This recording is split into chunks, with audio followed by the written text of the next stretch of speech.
नमस्कार दोस्तों, स्वागत है आपका आज के मुख्य समाचार में, जिसमें सबसे पहली और बड़ी खबर में आपको बताएंगे कि राम जन्मभूमि घोटाले पर संजय सिंह के तेवर हुए सख्त और कहा कि अब जरूरत है तो मैं अदालत भी जाऊंगा। दूसरी बड़ी खबर में जिक्र होगा कि महाकुंभ के दौरान कोरोना टेस्टिंग में हुआ घपला, दोबारा जांच के लिए गठित हुई 4 सदस्यीय कमेटी। और तीसरी बड़ी खबर में आपको बताएंगे कि राम मंदिर पर टिप्पणी को लेकर मुंबई में शिवसेना और बीजेपी कार्यकर्ता आमने सामने। दोस्तों, हर एक खबर की गहराई में आपको ले जाएंगे, लेकिन इससे पहले अगर आपको भी ऐसा लगता है कि यूपी चुनाव में भाजपा को बड़ा नुकसान होगा तो आप अभी इस वीडियो को लाइक कीजिए और इस लाल बटन को दबा के चैनल को फ्री में सब्सक्राइब करके घंटी बजाकर कमेंट में लिखिए जय हिंद। दोस्तों, रुक करते हैं तमाम बड़ी खबरों की तरफ। राम जन्मभूमि घोटाले पर संजय सिंह के तेवर सख्त, कहा अब अदालत जाऊंगा। जी हां दोस्तों, अयोध्या में बन रहे भव्य राम मंदिर को लेकर आम आदमी पार्टी के सांसद संजय सिंह ने जमीन घोटाले को लेकर बड़ा खुलासा किया है, जिसके बाद अयोध्या में श्री राम जन्मभूमि ट्रस्ट की ओर से खरीदी गई 18.5 करोड़ रुपए में जमीन पर विवाद अब और बढ़ता जा रहा है। आप सांसद संजय सिंह ने बीजेपी पर चंदा चोर और प्रॉपर्टी डीलर के पक्ष में खड़ा होने के भी गंभीर आरोप लगाए हैं। वहीं अब एक बार फिर सांसद ने श्री राम मंदिर जमीन घोटाले पर एक और बड़ा खुलासा किया है, साथ ही इस घोटाले को लेकर अदालत जाने की बात कही है। आप सांसद संजय सिंह ने कहा कि मैंने अयोध्या राम मंदिर निर्माण के संबंध में घोटाले का खुलासा किया। इसके बाद केंद्र सरकार और भाजपा के कार्रवाई करने के लिए 3 दिनों तक इंतजार किया, लेकिन अब मैं समझ गया हूं कि बीजेपी की आस्था प्रॉपर्टी डीलरों, भ्रष्टाचारियों में है, भगवान राम में नहीं। मैं इस मामले को अदालत में ले जाने की तैयारी कर रहा हूं। वहीं बुधवार 16 जून को प्रेस कॉन्फ्रेंस में संजय सिंह ने बड़ा खुलासा करते हुए बताया कि जिस एग्रीमेंट का जिक्र ये लोग बार बार करते हैं, दरअसल वह एग्रीमेंट 18 मार्च 2021 को कैंसिल हो चुका है और भाजपा बस चंदा चोरों को बचाने में लगी है। प्रभु श्री राम के भव्य मंदिर निर्माण में अगर कोई बाधा डाल रहा है तो ये चंदा चोर। इसके साथ ही उन्होंने कुछ दस्तावेज भी ट्वीट किए हैं। वहीं इससे पहले सिंह ने जमीन घोटाले को लेकर कहा था कि चंदा चोरों ने भगवान राम का अपमान किया है, दुनिया भर के हिंदुओं की भावनाओं को ठेस पहुंची है। ये लोग चोरी किया हुआ पैसा वापस करें और हिंदुओं से माफी मांगे, साथ ही राम मंदिर निर्माण में तेजी लाई जाए। इन्होंने पैसा चोरी कर लिया, इसलिए निर्माण धीमा पड़ गया, निर्माण तेज किया। रुख करते हैं अगली खबर की तरफ। महाकुंभ के दौरान कोरोना टेस्टिंग में हुआ घपला, दोबारा जांच के लिए गठित हुई 4 सदस्यीय कमेटी। जी हां दोस्तों, कोरोना महामारी की दूसरी लहर के बीच में आयोजित किए गए महाकुंभ में कोरोना टेस्टिंग और कोरोना संक्रमण के आंकड़ों में गड़बड़ी सामने आने के बाद अब इसकी नई सिरे से जांच होगी। बुधवार को एक स्वास्थ्य अधिकारी ने बताया कि अधिकारियों ने हरिद्वार में महाकुंभ के दौरान 2 निजी प्रयोगशालाओं द्वारा सैंपल स्वैब कंकुलेशन, कोरोना टेस्टिंग और डाटा फंडिंग की नई सिरे से जांच करने का आदेश दिया गया है। कुंभ मेले के स्वास्थ्य अधिकारी अर्जुन सिंह सेंगर ने कहा कि उन्होंने उन प्रयोगशालाओं द्वारा अनियमितताओं की जांच के लिए 4 सदस्यीय समिति का गठन किया है, जिन्हें महाकुंभ के दौरान कोरोना टेस्टिंग का काम सौंपा गया था।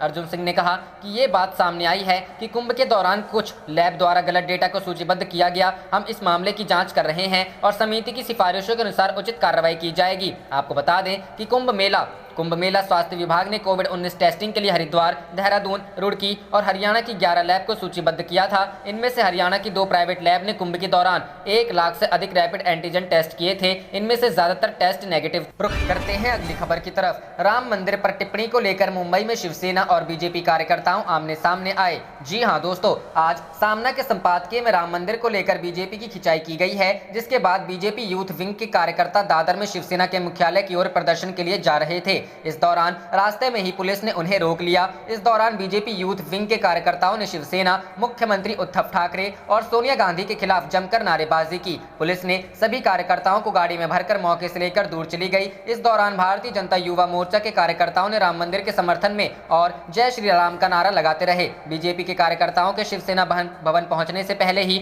वहां पर दादर माहिम विधानसभा के विधायक सदा सावरकर अपने समर्थकों के साथ खड़े थे। सदा सावरकर शिवसेना के विधायक हैं। जैसे ही बीजेपी और शिवसेना के कार्यकर्ता आमने सामने हुए तो दोनों के बीच जमकर मारपीट शुरू हो गई। एबीपी न्यूज ने विधायक से इस झगड़े को लेकर सवाल किया तो उन्होंने कहा, कोई भी हमारे शिवसेना भवन की तरफ देखेगा तो उसके साथ यही हाल होगा। विधायक इस मारपीट को जायज ठहरा रहे हैं। उन्होंने कहा कि हमने अपनी तरफ से जवाब दिया है। विरोध प्रदर्शन करने पहुंचे बीजेपी यूथ विंग के कार्यकर्ता मौके पर ही बैठ गए और नारेबाजी करने लगे। बीजेपी ने आरोप लगाया है कि शिवसेना सत्ता की लालच में सोनिया सेना बन गई है। मौके पर पहुंची पुलिस ने प्रदर्शन के दौरान बीजेपी यूथ विंग के 40 कार्यकर्ताओं को हिरासत में। रुख करते हैं अगली खबर की तरफ। राहुल गांधी और स्वास्थ्य मंत्री हर्षवर्धन के बीच ट्विटर वार में कूदे सुरजेवाला, पूछा तीसरी लहर का ऐसे कैसे करेंगे सामना। जी हां दोस्तों, कांग्रेस नेता और केरल के वायनाड से सांसद राहुल गांधी की तरफ से वैक्सीनेशन गैप पर किए गए सवालों के बीच केंद्रीय मंत्री स्वास्थ्य मंत्री हर्षवर्धन के जवाब के बाद कांग्रेस पार्टी के एक और नेता ने केंद्र पर हमला बोला।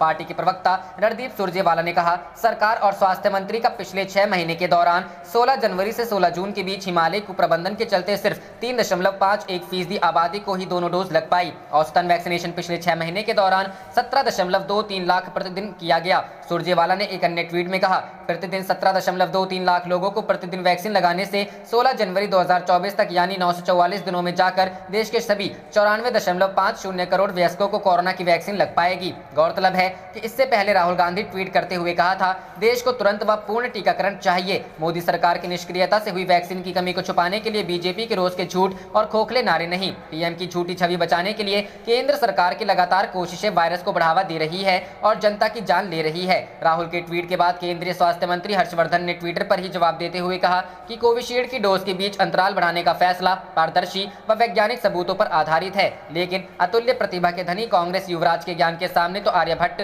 व अरस्तु जैसे विद्वान भी नतमस्तक हो जाएं। वैक्सीन पर भ्रम फैलाने का एजेंडा अब नहीं चलेगा। गौरतलब है कि केंद्र सरकार की वैक्सीनेशन नीति को लेकर लगातार कांग्रेस हमलावर है। इधर केंद्र सरकार लगातार अपनी नीतियों का बचाव कर विरोधी दलों को जवाब दे। रुख करते हैं अगली खबर की तरफ। 25 से 30 बीजेपी विधायक और 2 सांसद टीएमसी के संपर्क में, मुकुल रॉय बोले फोन पर कर रहे बातचीत। जी हां दोस्तों, पश्चिम बंगाल में मुकुल रॉय के तृणमूल कांग्रेस में वापस आने के बाद राजनीतिक सरगर्मी तेज हो गई है। बीजेपी में करीब 3.5 साल बिताने के बाद टीएमसी में घर वापसी करने वाले मुकुल रॉय ने पत्रकारों से कहा कि वह कई लोगों के साथ बातचीत कर रहे हैं। दरअसल पश्चिम बंगाल में विधानसभा चुनाव के बाद बीजेपी में बड़ी टूट की खबरें सामने आ रही है। सोमवार को बंगाल विधानसभा में नेता प्रतिपक्ष शुवेंदु अधिकारी गवर्नर जगदीप धनखड़ से मिलने पहुंचे तो उनके साथ 77 में से सिर्फ 51 विधायक ही राजभवन जा सके। इस पूरे घटनाक्रम ने राज्य बीजेपी में किसी बगावत के संकेत देना शुरू कर दिया है। मुकुल रॉय से सवाल किया गया कि क्या वह बीजेपी के विधायकों और अन्य नेताओं को तृणमूल में शामिल करने को लेकर बातचीत कर रहे हैं। इस पर उन्होंने कहा कि कई लोगों के साथ बातचीत जारी है। पश्चिम बंगाल विधानसभा चुनाव से पहले तृणमूल कांग्रेस के विधायक और मंत्रियों समेत कई अन्य नेता भगवा दल में शामिल हो गए थे, जिनमें से कई नेता तृणमूल कांग्रेस में वापसी की इच्छा जता चुके हैं। अपने पिता के साथ बीजेपी से तृणमूल में लौटे रॉय के बेटे शुभ्रांशु ने इस बारे में विस्तार से बताया। शुभ्रांशु ने कहा कि लगभग 25 से 30 बीजेपी विधायक तृणमूल कांग्रेस में अपना पाला बदल सकते हैं। इसके अलावा बीजेपी के 2 सांसद तृणमूल में शामिल होने की इच्छा जता चुके हैं। इस बार बीजापुर से चुनाव हारने वाले शुभ्रांशु ने कहा कि उनके पिता दबाव में थे। मैं देख सकता था कि यह उनके सेहत से पता चलता था। इन्होंने पहले की तरह विधानसभा चुनाव प्रचार में हिस्सा नहीं लिया। एक दिन उन्होंने मुझसे पूछा कि क्या मैं बीजापुर चुनाव जीतने जा रहा हूं। वह काफी परेशान। रुख करते हैं अगली खबर की तरफ। अखिलेश का दावा, विधानसभा चुनाव में 350 से अधिक सीटें जीतकर सरकार बनाएगी सपा। जी हां दोस्तों, समाजवादी पार्टी के अध्यक्ष और उत्तर प्रदेश के पूर्व मुख्यमंत्री अखिलेश यादव ने मंगलवार को दावा किया कि 2022 में होने वाले विधानसभा चुनाव में उनकी पार्टी 350 से ज्यादा सीटें जीतकर बहुमत की सरकार बनाएगी। इसके साथ ही उन्होंने कहा कि श्री राम जन्मभूमि ट्रस्ट में भूमि खरीद के मामले में कथित तौर पर घोटाला होने की खबर है, जिसकी निष्पक्ष जांच होनी चाहिए और ट्रस्ट के सभी सदस्यों को इस्तीफा देना चाहिए। सपा प्रमुख ने एक बयान में कहा, अयोध्या में श्री राम जन्मभूमि तीर्थ ट्रस्ट में भूमि खरीद के मामलों में भारी घोटाला होने की खबर है। करोड़ों की हेराफेरी का मामला बताया जा रहा है। इसकी निष्पक्ष जांच होनी चाहिए। ट्रस्ट के सभी सदस्यों को इस्तीफा देना चाहिए। अयोध्या के धर्मपुर गांव में किसानों की भूमि हवाई अड्डा के लिए अधिग्रहित की जा रही है। किसानों को समुचित दर पर मुआवजा मिलना चाहिए। अखिलेश यादव ने बयान में आरोप लगाया, समाज में भेदभाव और विपक्ष के प्रति बदले की भावना से कार्रवाई होने से भाजपा सरकार जनता की निगाहों में अपनी साख खो चुकी है और अच्छे दिनों की जनता की उम्मीदें टूट गई हैं। उन्होंने दावा किया, 2022 में होने वाले विधानसभा चुनाव में भाजपा की विदाई और समाजवादी सरकार बनने में गिने चुने दिन रह गए हैं और 350 से ज्यादा विधायकों की ताकत के साथ समाजवादी पार्टी की सरकार बहुमत में आएगी। रुख करते हैं अगली खबर की तरफ। किसान आंदोलन के 200 दिन पूरे, आंदोलन आगे भी यूं ही जारी रहेगा। जी हां दोस्तों, किसान आंदोलन के आगामी 26 तारीख को 7 महीने पूरे हो जाएंगे। इस दिन को किसान एक बड़े विरोध दिवस के रूप में मनाना चाहते हैं। इसकी तैयारी किसानों ने शुरू कर दी है। संयुक्त किसान मोर्चा ने किसान आंदोलन के 200 दिन पूरे होने पर एक प्रेस नोट भी जारी किया है। इस प्रेस नोट में किसानों ने अपनी आगामी तैयारियों को लेकर बातें रखी हैं। आपको बता दें, आने वाली 26 तारीख को किसान आंदोलन को 7 महीने पूरे हो जाएंगे। किसान आंदोलन के 7 महीने पूरे होने पर किसान इस दिन को एक बड़े विरोध दिवस के रूप में मनाना चाहते हैं। किसान इस दिन देश भर के राज्य भवन के बाहर विरोध प्रदर्शन करेंगे और राज्यपाल को ज्ञापन भी सौंपेंगे। किसान इस आंदोलन की तैयारियों में जुट गए हैं और देखा जा रहा है फसल की कटाई बुआई के बाद किसान अब अपनी खेती के कामों से छुटकारा पाकर वापस धरना स्थल पर जुट रहे हैं। किसान 3 कृषि कानूनों के विरोध में दिल्ली की सीमाओं पर बैठे हैं। किसान दिल्ली के सिंघू बॉर्डर, टिकरी बॉर्डर और गाजीपुर बॉर्डर पर लगातार विरोध प्रदर्शन जताते हुए बैठे हुए हैं। बता दें कि किसान आंदोलन की वजह से दिल्ली एनसीआर में कई रास्तों से आवाजाही करने वाले रोजमर्रा के हजारों लाखों लोग अभी भी परेशान हैं। हाईवे की तरफ से आने जाने वाली गाड़ियों को लंबा चक्कर काटकर अपने गंतव्य पर पहुंचना पड़ता है, जिससे काफी परेशानी देखने को मिल रही है। मगर किसानों और सरकार के बीच में बैठकों का दौर बंद हो जाना यही इशारा करता है कि आने वाले समय में सरकार और किसानों की ये नाराजगी अभी फिलहाल जारी रहेगी। बहरहाल यह आंदोलन कितना लंबा चलेगा और क्या किसानों की मांगे पूरी होंगी, ये तो आने वाला वक्त ही बता पाएगा। रुख करते हैं अगली खबर की तरफ। बीजेपी को हराने के लिए सपा या बसपा किसी से भी गठबंधन को तैयार, ओम प्रकाश राजभर। जी हां दोस्तों, 5 राज्यों का चुनावी घमासान थमने के बाद अब उत्तर प्रदेश में विधानसभा चुनाव को लेकर सियासी पारा चढ़ने लगा है। यूपी में विधानसभा का कार्यकाल मार्च 2022 में खत्म होने जा रहा है और ऐसे में सभी राजनीतिक दल चुनावी रणनीति बनाने में जुट गए हैं। इसी सियासी माहौल में वन इंडिया हिंदी ने सुहेलदेव भारतीय समाज पार्टी के अध्यक्ष और यूपी के पूर्व कैबिनेट मंत्री ओम प्रकाश राजभर से खास बातचीत की है। बातचीत के दौरान ओम प्रकाश राजभर ने कहा कि 2017 के विधानसभा चुनाव में गठबंधन के बाद भाजपा ने उन्हें धोखा दिया और इसलिए अब वो कभी इस पार्टी के साथ गठजोड़ नहीं करेंगे। इसके अलावा राजभर ने यूपी की राजनीति से जुड़े दूसरे बड़े मुद्दों पर भी जवाब दिए। रुख करते हैं अगली खबर की तरफ। प्रियंका चलने जा रही राजनीति का बड़ा दांव, अब पति के सहारे घर घर तक पहुंचने की तैयारी। जी हां दोस्तों, विधानसभा चुनाव की तैयारियों में जोर शोर से जुटी कांग्रेस सरकार को घेरने में कोई कोर कसर छोड़ना नहीं चाहती है। इसके साथ ही पार्टी जमीनी स्तर पर आम आदमी से जुड़कर घर घर तक पहुंचने की कवायद कर रही है। कांग्रेस की राष्ट्रीय महासचिव प्रियंका गांधी वाड्रा बड़ी राजनीतिक दांव चलने जा रही है। उन्होंने कोविड के दौरान हुई मौतों का डाटा जुटाकर उन घरों तक सहानुभूति का पत्र भेजने की तैयारी की है। जिला संगठनों को डाटा जुटाने के निर्देश दिए गए हैं। प्रदेश कांग्रेस कमेटी के सचिव और यूपी प्रभारी जुबैर अहमद रविवार को शहर आए थे। उन्होंने उत्तर, दक्षिण और नगर ग्रामीण कांग्रेस कार्यकारिणी के साथ अलग अलग बैठक की। इस बैठक में जहां उन्होंने संगठन की ताकत परखी, वहीं बूथ और वार्ड स्तर पर तैयारियों को भी देखा। उन्होंने तीनों कमेटियों के साथ की गई बैठक में राष्ट्रीय महासचिव प्रियंका वाड्रा का संदेश सुनाया। बोले, कोविड के दौरान जिस किसी की भी मौत हुई है, भले ही उसका कारण कोरोना हो या अन्य कोई बीमारी, उसका डाटा जुटाया जाए। इसके लिए वार्ड अध्यक्षों को अपने अपने क्षेत्र में मेहनत करनी होगी। वार्ड अध्यक्ष ऐसे लोगों की सूची तैयार करेंगे जिसमें मृतक का नाम, पता, उनके आश्रित का नाम और मोबाइल नंबर देना होगा। जिलाध्यक्ष यह सूची प्रदेश कांग्रेस कमेटी को भेजेंगे, जिसके बाद प्रियंका वाड्रा मृतकों के आश्रितों के नाम सहानुभूति संदेश भरा पत्र भेजेंगी। कांग्रेस का मानना है कि यह कदम उत्तर प्रदेश विजय अभियान में महत्वपूर्ण भूमिका निभाएगा। रुख करते हैं अगली खबर की तरफ। ममता बनर्जी की जीत से बना भरोसा, टीएमसी ने प्रशांत किशोर की टीम को दी 2026 तक की जिम्मेदारी। जी हां दोस्तों, चुनावी रणनीतिकार प्रशांत किशोर भारतीय राजनीति में लगातार चर्चाओं में रहते हैं। हाल ही में हुए बंगाल विधानसभा चुनाव में टीएमसी की जीत में उनका अहम योगदान माना जा रहा है। चुनाव परिणाम के बाद हालांकि उन्होंने अपने आप को इस कार्य से अलग कर लिया है, लेकिन उनकी कंपनी आईपीएसी को ममता बनर्जी ने 2026 के विधानसभा चुनाव की जिम्मेदारी भी सौंप दी है। एनडीटीवी की रिपोर्ट के अनुसार आईपैक बंगाल में टीएमसी के लिए सभी तरह के चुनाव के लिए रणनीति बनाने का काम करेगी, चाहे वो पंचायत चुनाव हो या स्थानीय कोई और चुनाव। कंपनी के साथ टीएमसी का यह कॉन्ट्रैक्ट अगले विधानसभा चुनाव तक रहेगा। बताते चले कि टीएमसी अन्य राज्यों में भी अपनी राजनीतिक जमीन तैयार करना चाहती है। प्रशांत किशोर की टीम पहले से ही त्रिपुरा में मौजूद है। खबरों के अनुसार टीएमसी यूपी में भी कुछ सीटों पर चुनाव लड़ सकती है। गौरतलब है कि हाल ही में प्रशांत किशोर ने राष्ट्रवादी कांग्रेस पार्टी प्रमुख शरद पवार के साथ करीब 4 घंटे तक बातचीत की। यह बातचीत शरद पवार के मुंबई स्थित सिल्वर ओके बंगले में हुई। शरद पवार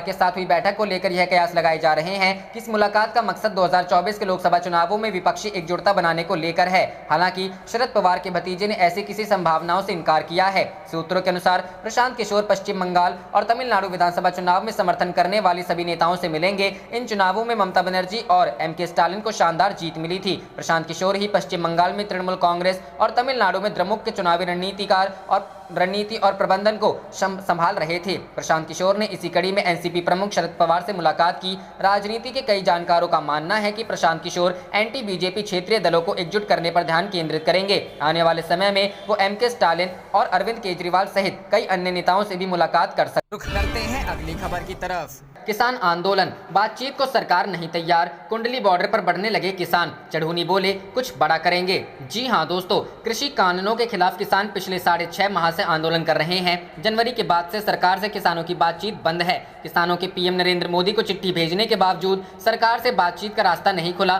तो किसानों का गुस्सा बढ़ने लगा है। ऐसे में किसान अब बॉर्डर पर दोबारा से भीड़ बढ़ाकर सरकार पर दबाव बनाने में जुटे हैं। इसी का असर है कि अकेले कुंडली बॉर्डर पर पिछले 10 दिन में करीब 15,000 तक किसान एकत्रित हो गए हैं। इससे पहले करीब 7,000 तक किसान थे। अभी बॉर्डर पर किसानों के पहुंचने का सिलसिला जारी है। ये किसान हरियाणा व पंजाब दोनों जगह से पहुंच रहे हैं। हरियाणा में भाजपा व जसपा नेताओं का विरोध बढ़ने का सबसे बड़ा कारण भी पीएम को चिट्ठी भेजने के बावजूद बातचीत की शुरुआत नहीं होना माना जा रहा है। वहीं किसान नेता गुरनाम सिंह चढ़ूनी का कहना है कि आंदोलन को तेज करने के लिए आगामी दिनों में कई बड़े कदम उठाए जा सकते हैं। कृषि कानून रद्द करने की मांग को लेकर कुंडली बॉर्डर पर चल रहे किसानों के धरने को 6.5 महीने हो गए हैं। इस बीच किसानों व सरकार के बीच 11 दौर की बातचीत हो चुकी है, तो गृह मंत्री अमित शाह भी किसानों से वार्ता कर चुके हैं। इसके बावजूद कोई हल नहीं निकल सका, लेकिन यह जरूर है कि सरकार व किसानों के बीच बैठक का दौर लगातार जारी था। किसानों व सरकार के बीच आखिरी बैठक 22 जनवरी को हुई थी और उसके बाद से बातचीत का रास्ता बंद पड़ा है। यह माना जा रहा था कि सरकार व किसान एक दूसरे से पहल चाहते हैं,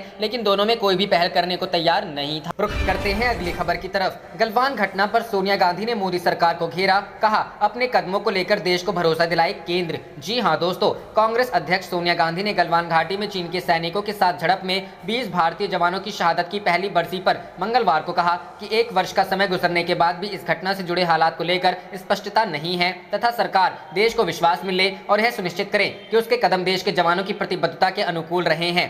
सोनिया ने जवानों के बलिदान को याद किया और यह दावा किया कि सैनिकों को पीछे हटाने का जो समझौता चीन के साथ हुआ है उससे भारत का नुकसान दिखाई पड़ता है। उन्होंने एक बयान में कहा 14-15 जून 2020 की रात को चीन की पीएलए के साथ हुई झड़प को 1 साल पूरा हो गया है। इसमें बिहार रेजिमेंट के हमारे 20 जवान की जान चली गई थी। कांग्रेस हमारे जवानों के सर्वोच्च बलिदान को याद करने में राष्ट्र के साथ शामिल है। उनके मुताबिक इसका बहुत ही धैर्य के साथ इंतजार किया गया कि सरकार सामने आएगी और देश को उन हालात के बारे में सूचित करेगी जिनमें यह अप्रत्याशित घटना घटी तथा वह लोगों को विश्वास दिलाएगी कि हमारे जवानों का बलिदान व्यर्थ नहीं जाएगा। सोनिया ने कहा अब कांग्रेस पार्टी अपनी इस चिंता को फिर से प्रकट करती है कि अब तक कोई स्पष्टता नहीं है और इस विषय पर प्रधानमंत्री का आखिरी वक्तव्य पिछले साल आया था कि कोई घुसपैठ नहीं हुई। उन्होंने यह भी कहा हमने प्रधानमंत्री के बयान के संदर्भ में बार बार ब्यौरा मांगा और अप्रैल 2020 से पूर्व की यथास्थिति बहाल करने की दिशा में हुई प्रगति का विवरण भी मांगा। चीन के साथ सेनाओं को पीछे हटाने का जो समझौता हुआ है उससे लगता है कि यह अब तक भारत के लिए पूरी तरह नुकसानदेह रहा है। सोनिया ने कहा कांग्रेस पार्टी आग्रह करती है कि सरकार देश को विश्वास में ले और यह सुनिश्चित करे कि उसके कदम हमारे उन जवानों की प्रतिबद्धता के अनुकूल है जो मुस्तैदी के साथ हमारी सीमाओं की रक्षा कर रहे हैं। गौरतलब है कि पिछले साल 14-15 जून की दरमियानी रात पीएलए के सैनिकों के साथ हिंसक झड़प में 20 जवान शहीद हो गए। बाद में कई खबरों के माध्यम से यह जानकारी सामने आई कि इस झड़प में चीन के भी कई सैनिक मारे। रुख करते हैं अगली खबर की तरफ। यूपी चुनाव 2022, चाचा शिवपाल की पार्टी से गठबंधन करेंगे अखिलेश, छोटे दलों को भी लेंगे साथ। जी हां दोस्तों, उत्तर प्रदेश के पूर्व मुख्यमंत्री और समाजवादी पार्टी के राष्ट्रीय अध्यक्ष अखिलेश यादव ने मंगलवार को एक निजी चैनल से बातचीत में कहा कि वह समाजवादी विचारधारा के लोगों के साथ लेकर आगामी विधानसभा चुनाव में मैदान में उतरेंगे। उन्होंने साफ किया कि प्रगतिशील समाजवादी पार्टी के मुखिया चाचा शिवपाल सिंह यादव सहित अन्य सभी समान विचारधारा वाले दलों को साथ लेने में कोई गुरेज नहीं करेंगे। उन्होंने कहा कि जसवंत नगर विधानसभा सीट पर सपा कोई उम्मीदवार नहीं उतारेगी, जरूरत के मुताबिक उनके साथ रहने वाले लोगों के लिए अन्य सीटों पर भी विचार किया जाएगा। उन्होंने कहा कि राष्ट्रीय लोकदल के अलावा संजय चौहान की जनवादी पार्टी और केशव मौर्य की महान दल से साथ गठबंधन हो चुका है। अखिलेश यादव ने साफ किया कि समाजवादी पार्टी 2022 के विधानसभा चुनाव में किसी बड़े दल से गठबंधन नहीं करेगी। रुख करते हैं अगली खबर की तरफ। क्या उत्तर प्रदेश भाजपा में हो रही उठापटक किसी बदलाव का संकेत है? जी हां दोस्तों, विधानसभा चुनाव के ठीक 9 महीने पहले कोविड की दूसरी लहर के उतरते उतरते उत्तर प्रदेश भाजपा में राजनीतिक अस्थिरता का संक्रमण शुरू हो गया, जिसके केंद्र में मुख्यमंत्री योगी आदित्यनाथ हैं। योगी आदित्यनाथ की नेतृत्व क्षमता, प्रशासनिक क्षमता पर सवाल उठने लगे और कहा जाने लगा कि उनके नेतृत्व में भाजपा यूपी का चुनाव नहीं जीत पाएगी। उत्तर प्रदेश में नेतृत्व परिवर्तन की चर्चा तेज हो गई। लखनऊ और दिल्ली में भाजपा आरएसएस के शीर्ष नेताओं के मिलन हुए, बैठकें हुई और आखिरकार योगी को भी 2 दिवसीय दौरे पर दिल्ली जाकर प्रधानमंत्री, गृह मंत्री और भाजपा के राष्ट्रीय अध्यक्ष से शिष्टाचार मुलाकात करनी पड़ी और मार्गदर्शन प्राप्त करना पड़ा। योगी आदित्यनाथ के दिल्ली जाने के एक दिन पहले कांग्रेस के वरिष्ठ नेता एवं पूर्व केंद्रीय मंत्री जितिन प्रसाद भाजपा में शामिल हुए। भाजपा में शामिल होते ही उन्हें बड़े ब्राह्मण नेता के रूप में पेश किया जाने लगा। दिल्ली और लखनऊ में हुई बैठकों और मुलाकातों को निचोड़ यह निकाल कर आया है कि भाजपा और आरएसएस का शीर्ष नेतृत्व इस बात को लेकर चिंतित है कि योगी आदित्यनाथ भाजपा विधायकों, सांसदों और मंत्रियों को साथ लेकर नहीं चल रहे हैं, वह सहयोगी दलों की भी उपेक्षा कर रहे हैं। रुख करते हैं अगली खबर की तरफ। बड़ी टूट की कगार पर मायावती की बसपा, एक और विधायक के बागी होते ही बनेगी नई पार्टी। जी हां दोस्तों, यूपी विधानसभा चुनाव की तारीखें जैसे जैसे नजदीक आ रही है वैसे वैसे सियासी हलचल तेज हो रही है। मायावती की बहुजन समाज पार्टी बड़ी टूर की कगार पर पहुंच गई है। बागी विधायकों ने नई पार्टी बनाने की तैयारी कर ली है। फिलहाल 11 विधायकों का साथ मिल चुका है। एक और विधायक मिलते ही नई पार्टी बन जाएगी। बसपा के बागी विधायक असलम रायनी के अनुसार बसपा के बागी विधायक नई पार्टी बनाएंगे। बसपा के निष्कासित लालजी वर्मा नई पार्टी के नेता होंगे। नई पार्टी बनाने के लिए 12 विधायकों की जरूरत है। फिलहाल 11 विधायकों के साथ मिल चुका है। एक और विधायक का साथ मिलते ही नई पार्टी का ऐलान कर दिया जाएगा। इससे पहले बसपा से बगावत करने वाले विधायकों ने मंगलवार की सुबह सपा प्रमुख अखिलेश यादव से मुलाकात की तो कयासों का बाजार तेज हो गया। बसपा विधायकों के सपा में जाने की चर्चा होने लगी थी। अखिलेश यादव से हालांकि 6 विधायकों ने ही मुलाकात की थी। इनमें असलम रायनी विधायक भिनगा शराफती के अलावा मुस्तबा सिद्दीकी विधायक प्रतापपुर इलाहाबाद, हाकिम लालबिंद विधायक हांडिया प्रयागराज, हरगोविंद भार्गव विधायक सिधौली सीतापुर, असलम अली चौधरी विधायक ढोलाना हापुड़, सुषमा पटेल विधायक मुंगरा बादशाहपुर शामिल। आप देख रहे थे आपका अपना चैनल जय हिंद जय भारत।